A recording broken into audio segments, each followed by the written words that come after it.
গল্পের শুরুতে রিয়ান নামক একটি ছেলেকে দেখানো হয় যে দৌড়াচ্ছিল। তাকে দেখে মনে হচ্ছিল যে কেউ তার পিছনে তাড়া করছিল।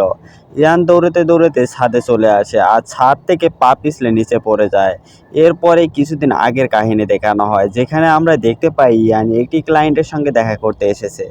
আসলে ইয়ান অনেক ঋণগ্রস্ত, তার অনেক টাকার প্রয়োজন, তাই সে প্ল্যান করে যে বড়লোকি ডিভোর্সি মেয়েদের সাথে কন্ট্যাক্ট ম্যারেজ করবে, কিন্তু সকলে তাকে রিজেক্ট করে দেয়। এরপরে সিনে আমরা দেখতে পাই সে নতুন একটা ক্লায়েন্টের সঙ্গে দেখা করতে এসেছে। সেখানে সুন্দর একটা মেয়ে তার সঙ্গে দেখা করতে আসে।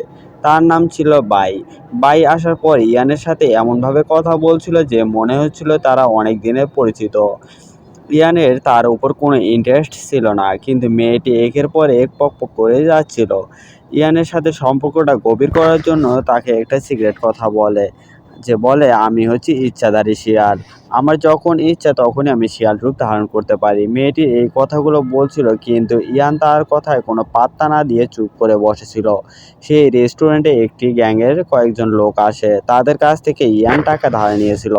ইয়ান তাদের দেখে লুকাতে থাকে। সে হঠাৎ উঠে ওয়াশরুমের দিকে দৌড়ে যায়, কিন্তু সেখানেই তাদের গ্যাংয়ের লোক আগে থেকেই ছিল। সে ইয়ানকে একটি লাথি মারে আর ইয়ান সেখানেই পড়ে যায়। তারা সবাই মিলে ইয়ানকে ধরে নিয়ে যায়, তাকে বিভিন্ন রকম হুমকি দেয় টাকা পরিশোধ করার জন্য। যেখানে আমরা দেখতে পাই সেই গ্যাংয়ের একটি লোক তার আঙ্গুল কেটে ফেলে। ইয়ান এটা দেখে ভয় পায় আর বুঝতে পারে যে এটা কতটা ভয়ঙ্কর।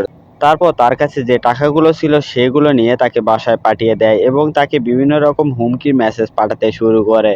তখন এই রেস্টুরেন্টে থাকা মেয়েটি আবারও চলে আসে তার কাছে আর বলে, আমি ফক্স মানে শেয়াল, তুমি কি আমাকে চিনতে পারছো না? কিন্তু ইয়ান এটা মোটেও বিশ্বাস করছিল না। ওই মেয়েটি তখন তাকে বিশ্বাস করার জন্য তার রূপ পরিবর্তন করে একটি বড় আকারের হোয়াইট ফক্স রূপ ধারণ করে।